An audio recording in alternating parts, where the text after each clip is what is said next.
ကြည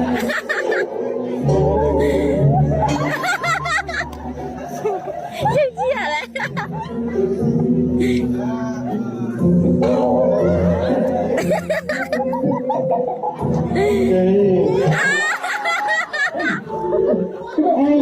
ရောက်လာတယ်ဒီစင်းကဘာလို့ဆက်လာလဲဟောတက်တာဘယ်ရောက်လာလဲဟိုသူကြောက်မှာလေဟိုရက်သမားသိရဲ့ကိုမူးယူနေဘာလာနောက်ဆက်တယ်လဲမသိဘူးအော်နောက်ဆက်တာပေါ့ဟာဟမ်ဒီလိုလေအားတော့မင်းရဲ့ဦးကြီးလိုပဲဆိုတော့ငါခေါ်တယ်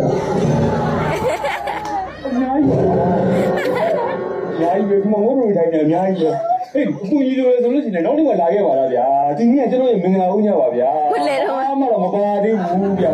ဘိုးဘာမယ်ဆိုရင်လည်းပါကြတယ်ပေါ့။အဲလိုစောင့်ကြည့်နေတယ်။အောက်ဆုံးကြည့်ပါလေ။အောက်ဆုံးကြည့်ပါလေ။ဟဲ့လူခင်ဗျားလူတွေကိုခေါ်ပြီးထောက်တော့ဗျာ။တော့သွေး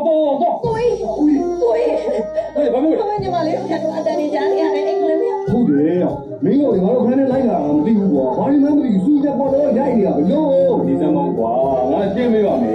။ရောက်ရသမားဒီလိုဟောပါလေ။ဒီလိုဟောပါလေ။ဒီကောင်လေးကဒါနဲ့သူပါရင်ပါလေ။ဟုတ်။အဲ့တော့အခန်းတော်မှာတော့ဒီဟုတ်လားအာဘယ်လိုလဲဦးမေကြောက်ရမ်းမမင်းကတခါလေးပြောရမယ်နော်မင်းကောင်လေးအကုန်လုံးခေါ်ပြီးတော့ချန်ပီယံနေသွားအေးငါတို့ကိစ္စပြီးမှမင်းတို့ကိစ္စကိုပြင်ပြီးနော်နောက်တစ်ခါငါတို့အခန်းထဲလဲဝင်လာတယ်ငါညီမအခန်းထဲကိုလည်းမသွားနဲ့သွားတော့အကုန်လုံးအသေးပဲနော်တော့ပြန်တော့အကုန်လုံးပြန်တော့ဝင်လာတယ်သွားမလို့တော့ဆက်ရဆက်ရတော့အများကြီး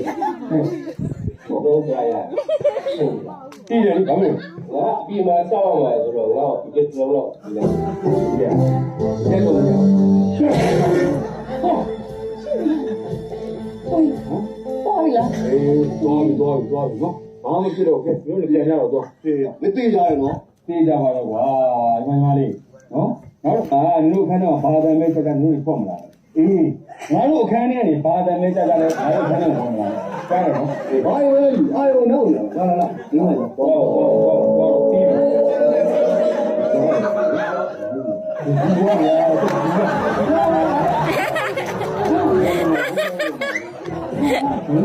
ဆဲတော့ဘာဆက်လုပ်ကြလဲတော့နေမလို့ဆိုလည်းဒီလိုတော့ရှက်နေလဲဆိုဘယ်လိုရှက်ဆက်ကြလဲအော်ဟုတ်တယ်ဘယ်လိုလုပ်မှာလဲ